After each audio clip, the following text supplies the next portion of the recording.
Okay, hello everybody. Welcome to today's lecture.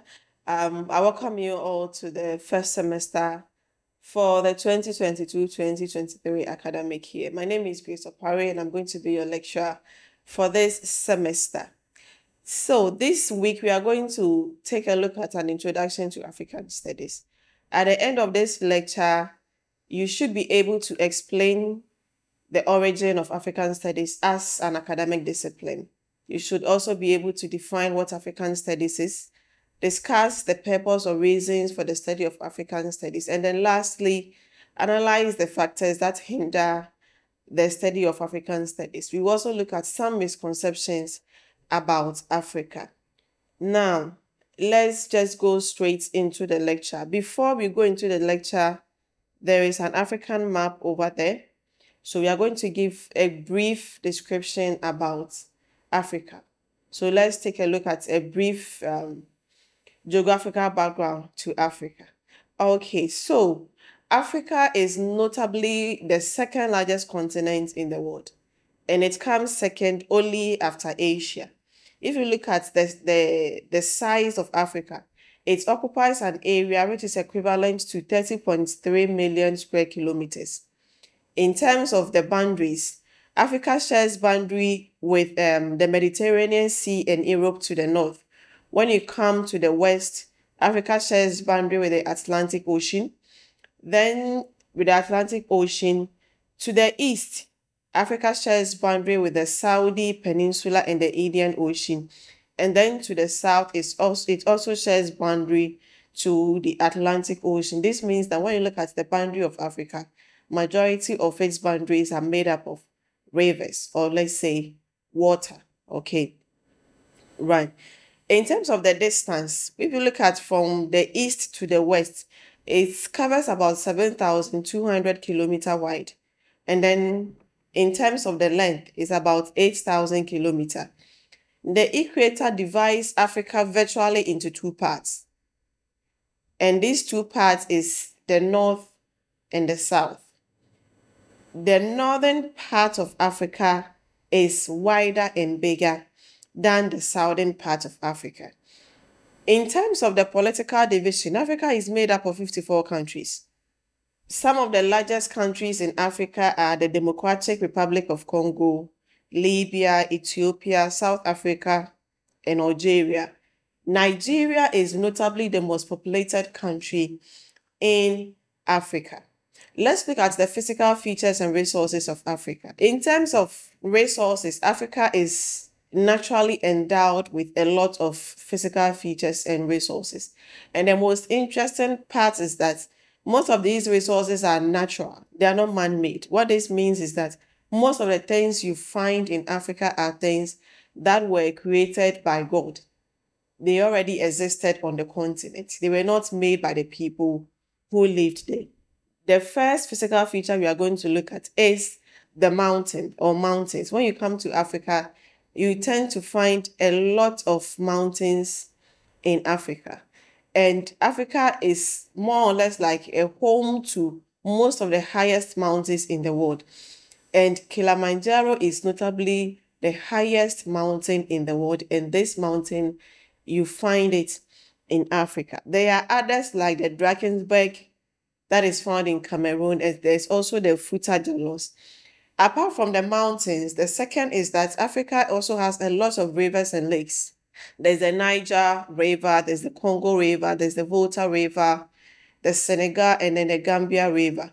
These rivers and more other rivers are notably some of the largest and the biggest rivers in the world. If you take the Nile River, for instance, it is regarded as the longest river in the world. And the Nile is also known as one of the rivers or the places that hosted the world's first civilization. Apart from the rivers, there are lakes like the Lake Victoria, and there is a Lake Tanganyika, and there's a whole lot of them. Apart from the rivers and lakes, there are also metallic and non-metallic natural resources that is buried in the bowel of Africa. Some of these metallic and non-metallic resources include the bauxite, gold, manganese, diamonds, and a whole lot that you can add on. The next one is vegetation. Africa is a land with a vast area of vegetation. There are thick and high trees with thick forests. There's a vast, great savanna grassland that a whole lot of things and living things grow. Africa is also rich in soil. The soil in Africa is so rich that anything you grow here, most of them grow very well. You also find a lot of wildlife, the lions, elephants, a whole lot that you can mention. You find some of them or most of them in Africa. When you move to the northern part of Africa, that is where you come across the Sahara Desert. It is known as the Sahel scrubland. So the Sahara Desert is notably the biggest wasteland in the world. So it's a place, very big place, full of sand, where living things cannot survive. So the Sahara Desert is one of the biggest deserts in the world. This is just a brief background to the continent of Africa. So now let's go straight into the actual focus of today's lecture, which is the introduction to African studies. Let's begin with the origin of African studies. So when we say African studies, what are we talking about? Or where did African studies come from? African studies is an academic discipline. It is one of the new subjects that have been introduced into the African curricula of higher institutions. Now, before independence or during pre-Nkrumah times, there was no subject like African studies in our schools. What was usually taught was things about Europe and then the Western world. When the Europeans came to Africa and then they introduced the Western education, most of the things they taught African students were European things inclined. So there was no subject like African studies. And the nature of the educational system was such that the African knew more about Europe and the Western world than their own continent and their own countries. They knew more about the European language, European history, European culture, everything you can think about Europe, more than the continents of Africa that they lived on and even the countries where they hailed from. And the nature of this education was that everything Africa was looked down upon. So the people were more educated to see the continent to see Europe and the Western world and the Western culture as something superior to what the Africans had. But after independence, African nationalists and colonists and such imperialists were of the view that it was about time Africans began to study about themselves and to study Africa from their own perspective. So this is what led to the introduction of African studies in African schools. So the nature of the educational system introduced by the European was such that it paid more attention to everything about Europe as opposed to everything about Africa. So there was the idea that Africa did not have a history, so there was nothing to learn about Africa. And this actually formed the basis of colonialism in Africa. Because if Africa had no history, then it meant that probably there were no people living on the continent of Africa. If there were no people living on the continent of Africa, then it's further implied that there was no civilization in Africa. So we need to take control of the continent. Let's civilize the people there. Let's educate them, which gave the basis or the justification for colonialism in Africa. But these perceptions were not accurate. In fact, archaeological findings indicate that during the 15th and the 19th centuries, where the early European Africans came to Africa, they took notice of the fact that there was some form of civilization in Africa and that people actually lived on the continent of Africa. And these people had their own history and had their own way of life. The idea that Africa did not have a history is due to the fact that at the time Europeans came to Africa, Africans did not have the knowledge about writing. So most of our history, or most of the African history, was transmitted by word of mouth from one generation to the other. So your grandmother tells you about your history, his great grandmother told him, and then he also tells you. So there was no written documents to show that this is the history of Africa. And because the Europeans were people who believed in writing, and they did not have written documents about Africa, they had the idea that Africa did not have a history. But that was a misconception, because history was not only about things that were written, but things that were equally passed down by word of mouth from one generation to the other. And that was the nature of African societies. African societies were oral societies whose education was transmitted orally from one person to the other. Again, evidence of African Muslim scholars is also an indication that there was some form of education in Africa before the coming of Europeans in Africa. Now, because the educational system was also structured in such a way that it favored more, or it taught more of European things, everything about Africa was seen as wrong. Okay. And so the African religion was something wrong. And so the African had to be introduced to a new type of religion. When the African was educated, the African name was seen as something satanic. And so an African educated person will have to change his or her name and pick an European name. So for instance, if somebody was known as Kwesi Beku, immediately the person becomes educated. The person changes the name from Kwesi Beku to probably Richmond Wilson. And in situations where people kept both of their European names, which is known as Brofudin, the people usually ask, what is your English name? What is your Brofudin? So the African virtually had two names: the Brofudin, which is the English name, the one that is kept on records, and then the home name, which we call Ifiedin, Mifiedin de Akwesi, then Brofudin. So the African identity was two. The African had a name which he or she used for formal record, the name you take to school. And then when you come back home, you also have a name that was given to you by your own parents.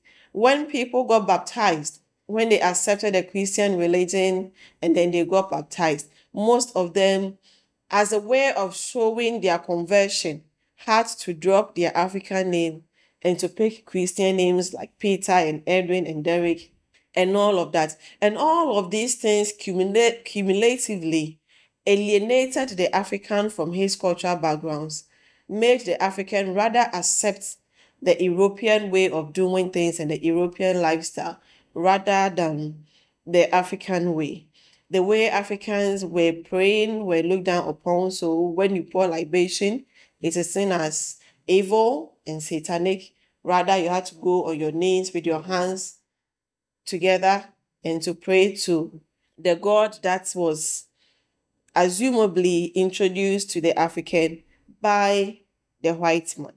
But as the years went by, African leaders, especially after independence, African leaders came to appreciate the fact that it was about time Africans began to study their own culture, know about their own history, their own way of life, and to appreciate their African culture and heritage. And this is what led to the introduction of African studies as a subject in African schools. And so the subject African studies was introduced in higher institutions to educate the African about his or her own continent. So what is the scope of African studies? When we talk about the scope of African studies, it is said that African studies examines the cultural as well as the philosophical spheres of African life. So in simple terms, African studies is about everything, studies about everything about Africa. So African studies studies the African religion, the African history, the African archaeology, African medicine, African music, arts, language, everything about Africa. The study of everything about Africa is what African studies entails. So it calls upon African scholars to study about the continent of Africa from the African perspective. If we want to define African studies, we can simply put it as a study of the historical, religious, geographical, socioeconomic, cultural, political, and technological institutions of Africa from the earliest to the modern times. So from the above, you will know that African studies is not just about singing and drumming or just about studying about the culture of a particular group of people, but it is about everything about the African people and the African continent. African studies employs multidisciplinary approach. What this means is that African studies involves the study of two or more disciplines. So it can be about, for instance, one scholar can study about the religion of Africa from the cultural perspective of that group of people. Or you can study about the language and the arts and the music of a particular group of people and see how they interconnect with each other. At the same time, African studies is also interdisciplinary, and it employs the interdisciplinary approach to find out about what the African civilization is all about and how African civilization is able to contribute to the world civilization in total or in general. So why is it necessary for you to study African studies? I mean, you've come to KOFORIDUA Technical University to study accounting or to study hospitality management or any other subjects or course of your choice. But here is the case, you are being asked to study the course African Studies. So why is the university asking you to study African Studies? The first reason is that it is important for you to study African Studies as the basis of Africanizing the African education. It has earlier been stated that the educational system that was introduced by the Europeans to Africans were largely situated with the European lens. So we studied more about the European culture and European history more than Africa. So the introduction of African studies was to Africanize the educational system in Africa. So it was to give an African background to our educational system. In this regard, you are to study about Africa. So the rhymes that are taught, for example, is to be taught from the African perspective rather than the European perspective. The second reason is that it is important to study African studies to expose the African youth and the African students to their African background and heritage. And that is to ensure that you or any other African is not alienated from his cultural background. Most of the times, people are not even previewed to their own cultural settings. They don't know their hometown. They don't know anything about their culture. They don't know the descent that they trace and all of that. So the introduction of African studies is to introduce the African student to his cultural background and heritage. The third thing is that it is important to study African studies to dispel some of the misconceptions that have been told about Africa and to encourage the African to understand and to appreciate everything about him or herself. The next thing is that it is important to study African studies so that people or Africans will appreciate and take pride in their cultural, their social, and their economic setting. The nature of the educational system we've had over the years is such that people take pride in being associated with the European settings and Western settings and culture than their own African settings and culture. So people are proud to speak English in a certain way, but they don't want to speak their own local languages. People are more to dress like the European way, or to dress in the African way. And this is because we tend to lean more towards the European way of life than the African way of life. So it is important to study Africa so that Africans that can take pride in their own cultural settings and to be able to practice it. The fifth thing is to produce intelligent and broad-minded, well-informed African citizens who will know more about their continent and to appreciate it, to get to know about the problems of the African continent, and to be able to suggest solutions from the African perspective. Is to help African students to also appreciate the contributions of Africans towards the development of the continent of Africa, as well as acknowledge the contributions of other non-Africans towards the development of Africa. And the last point is to help the African students to research into their African backgrounds, identify problems, identify the values and the potentials that are found in African continent that can be used to develop the continent as a whole and the world at large. Okay, now let's look at some of the challenges that the study of African studies has faced over the years in Africa. The first is that African studies face the challenge of inadequate documentation on Africa. I have earlier indicated that before the coming of Europeans to Africa, the nature of the African society was an oral one, where knowledge was passed down from one generation to the other by word of mouth. So there was no system or formal system of writing. And so when African studies as a subject was introduced, there was the lack of documentation on Africa. And sometimes when knowledge is passed down from by word of mouth, there is a tendency of distortion. And so what your great grandmother told your grandfather about their history may be different from what your grandmother told you. And so there will be inconsistencies in the history or the knowledge that will be produced. And so African studies had that difficulty at the initial stages. But now things are changing. People are writing more, researching more into the continent of Africa and producing more knowledge about Africa. So there are more written documents now to aid the study of African studies.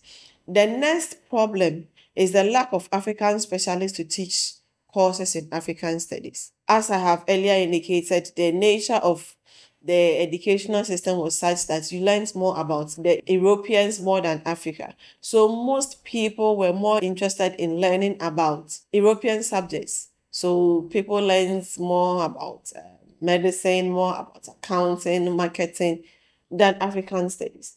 Africans themselves were not interested in learning more, or they were not interested in taking courses in African studies. So when African studies was introduced as a subject of study, there was a problem of finding suitable and qualified people who have degrees in African studies to teach about the continent of Africa.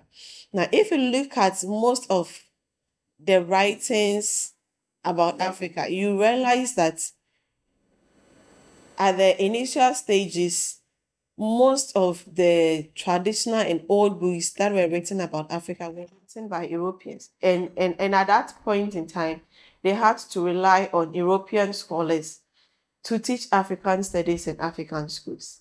But gradually, things are changing. And so people are beginning to take courses in African studies. And we are producing lecturers and scholars to teach African studies in African schools. The third challenge has to do with the lack of basic equipment for research on Africa. When you want to embark on research, it comes with getting the necessary equipment, getting laptops, getting recorders, getting the financial assistance. But African institutions and faculties had difficulties getting access to some of these equipments. So there was difficulties in producing research on Africa. But as the years progressed, some European institutions and departments and some sponsorship schemes under UNESCO were able to produce or provide some funding for African researchers and institutes and faculties to get access to some of these resources and equipments to aid in research about Africa and to produce knowledge about Africa. The next one has to do with the lack of finances. The next problem is the lack of finances. So African institutions and African researchers did not get enough financial support to embark on research on Africa. African governments and institutions were more concerned about spending much money on African security, on infrastructure, rather than investing in research. But as the years progressed, there have been some changes. Now there have been some finances allocated to lecturers to embark and researchers to embark on research about Africa and to produce more knowledge. There is also the lack of attention or proper organization of African studies in African schools. Before African studies became generally accepted in institutions of higher learning, some institutions looked down upon African studies. So they were not properly organized in the schools. There were no departments or faculties for African studies. In Ghana, for instance, even to date, if you want to study African studies as a course, if you want to study it as a degree, there's only one university in Ghana, that is the University of Cape Coast, that offers first degrees in African studies. If you want to do master's or PhD, your only option is the University of Ghana. So if you don't get admission into any of either University of Cape Coast or University of Ghana, it means that your dream of pursuing a career in African studies crumples down. And when these institutions or universities began studying African studies or introducing African studies in their schools, they were not properly organized. There were no faculties, there were no lecturers. And it was seen as inferior to the other subjects that were being taught in those schools. So that was also a challenge. But in recent years, we can see that much attention is being paid to African studies in higher institutions and is being properly organized and being taught largely in almost every higher institution in Ghana. The last challenge has to do with the incidence and the prevalence of ethnocentrism. And this has the ethnic background. Some Africans have certain perceptions about certain ethnic groups. And so most of the times when Africans visit some ethnic groups to study about them, the people are not willing to open up to their fellow Africans and to give them all the details that they need to produce knowledge on a certain subject. Rather, they open up more to foreign researchers more than their own people. But in recent years, things are beginning to change.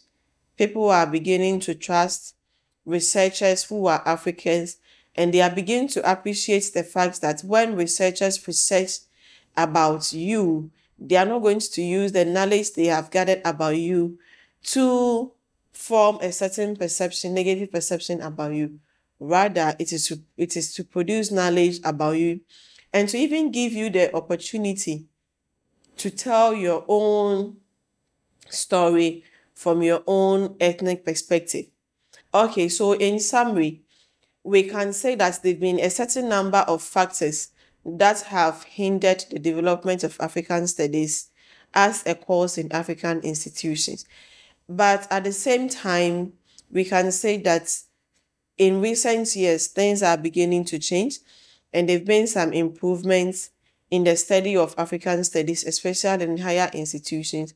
And the subject African studies is gaining more recognition in higher institutions, not just in Africa, but outside the continent of Africa as well. Let's go to our last topic for the day, which is misconception about Africa. So the idea is, let's look at what misconception is. When we say misconception, what is it about?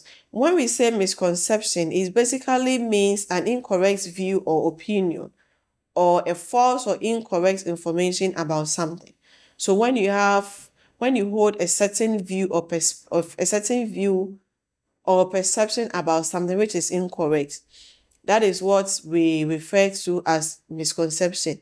It can be about a person, a place, a group of people, and some of these misconceptions tend to be very derogatory. And so there are some derogatory remarks that people make about a certain group of people. And Africa is one of the continents that has suffered a lot of misconceptions, a lot of derogatory terms about Africa. And these misconceptions came about as a result of how the early Europeans who visited Africa presented Africa to the outside world. One of these misconceptions is that Africa has no history. And I have earlier indicated that the Europeans had such perception because at the time they came to Africa, Africans did not have a written history about themselves. But the fact that Africa did not have a written document to show their history did not mean that they did not have a history. Africans had a history. The next thing is that Africa is a dark continent. When we say Africa is a dark continent, what it means is that it's a continent with no progress and no civilization. And so Africa is stuck in their primitive ways. But that is incorrect. Africa, if you want to trace the history of Africa from the ancient world to now, you realize that Africa had gone through a lot of changes. So Africa had developed over the years. And so Africa is not a dark continent. In fact, Egypt is known as the cradle of civilization. What this means is that when we talk about civilization of the world, it actually began in Egypt, which is found in Africa. So Africa is not a dark continent. Another thing is that Africa is seen as a savage continent, a continent of primitive people with primitive ideas. The next misconception is that Africa is a continent of crisis. When we say it's a continent of crisis, it means that it's a continent full of conflicts, full of poverty, full of corruption. It's like everything bad can be found in Africa. But hey, Africa is not the only continent with conflicts. There are conflicts in other parts of the world. There is poverty in other parts of the world. And there's corruption in other parts of the world, and not just in Africa. Again, Africans are seen as people with inferior minds. Africans are inferior people with inferior minds. We cannot produce any knowledge. Africans are not able to think on their own. But this is a misconception because there are African people out there who are doing very great things and contributing to the development of the world in general. The last thing we are going to talk about is that Africa is overpopulated. Africa is a continent which is overly populated. And this is not entirely true because if you want to look at the world history in terms of population, you realize that there are some continents that are more populated than the continent of Africa. Now, while some of these perceptions prevail in Africa, they are not exclusive to Africa. And so, yes, you may find some form of poverty, some conflicts, but it is not exclusive to Africa. It's not only in Africa that you find them. They are also found in other parts of the world. And so it is incorrect or inaccurate to tag Africa with these derogatory terms because these things are equally found in other parts of the world. The last thing we are going to talk about in this lecture are the reasons for these misconceptions. Why did the Europeans have such views about Africa? The first reason is that they had such views because there was no written records or history to show the African past. So because there was nothing written about Africa, they held the view or concluded that Africans did not have a history. There was also deliberate distortion of facts about the African continent just to paint the African people black. So when the Europeans wrote about Africa, when they came to Africa, some of them deliberately distorted the things that they saw. They misunderstood how things were done in Africa. They misunderstood the African culture and the African practices. So that gave a very different perception about the people of Africa and the continent of Africa as a whole. The third thing is that there was an element of ethnocentrism on the part of the Europeans. When we talk about ethnocentrism, it basically means that the Europeans were looking at the African people and the African culture from their own cultural lens. This means that anything different from the European way of life or how the Europeans did it was wrong. So they misunderstood the African culture, misunderstood the African way of life. And so they thought that the African was savage, was primitive, because Africans did things differently from the way the Europeans did it. But the fact that Africans did things differently from the way the Europeans did it did not mean that the European way of doing it was better than the African way. The fourth and the last reason is that the Europeans were ignorant about the Africa's past. They knew nothing about where the African came from, how the African had lived their lives till the time they came into contact with them. And so they could not tell how the African had progressed from one stage to the other. So it gave them different perception or perspective about Africa. So in this lecture, we have looked at the origin and the source of African studies, the scope of African studies.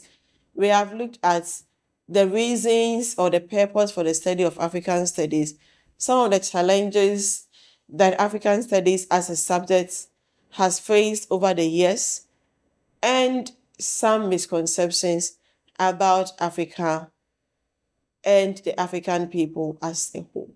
Thank you so much for watching this lecture. We'll meet you next week.